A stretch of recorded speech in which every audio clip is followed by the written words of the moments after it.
नमस्कार, आपण बघत आहात महान्यूज 7 करिता मी नंदिनी बर्वे। वळूया आजच्या खास बातमीकडे। अकोल्यात प्रहार जनशक्ती पक्षाचा कापूस पायी दिंडीची जंगी स्वागत करण्यात आला आहे।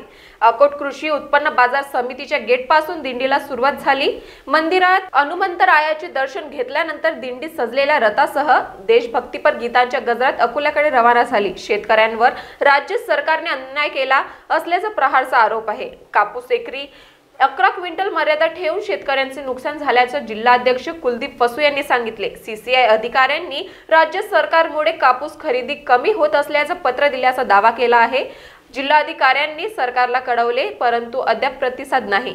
या धोरणाविरोधात प्रहारी दिंडी थेट सीसीआय कार्यालयावर धडकणार आहे। दिंडीला राष्ट्रवादी व राष्ट्रीय काँग्रेसच्या पदाधिकाऱ्यांनी लेखी पाठिंबा दिला आहे। अकोट बाजार समितीचे सभापती प्रशांत पाचाडे यांनीही दिंडीला समर्थन दिले। हजारो शेतकरी, प्रहार सैनिक व पदाधिकारी मोठ्या संख्येने यावेळी उपस्थित होते। आपली जे कापूस दिंडी कालपासून पैदल लोक आपल्या सोबत 60 किलोमीटर इथे आलेले आहेत।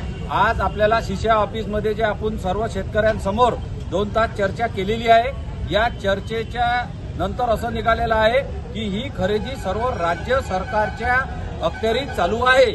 आपल्याला जे लोक भूलथापा देतात की बुवा हे सीसीआयची खरेदी आहे, त्यांनी निकष लादलेले आहेत, पण सीसीआय ऑफिसने आपल्याला तसं पत्र दिलेलं आहे की ही सर्व खरेदी राज्य सरकारच्या याच्यात चालू आहे। राज्य सरकारने 10 ते 12 दिवसात याच्यावर काहीतरी पर्याय काढावा। त्यांनी पर्याय न काढल्यास 12 ते 13 दिवसात आम्ही याच्यापेक्षाही मोठं आंदोलन हे राज्य सरकारच्या विरोधात उभं करू।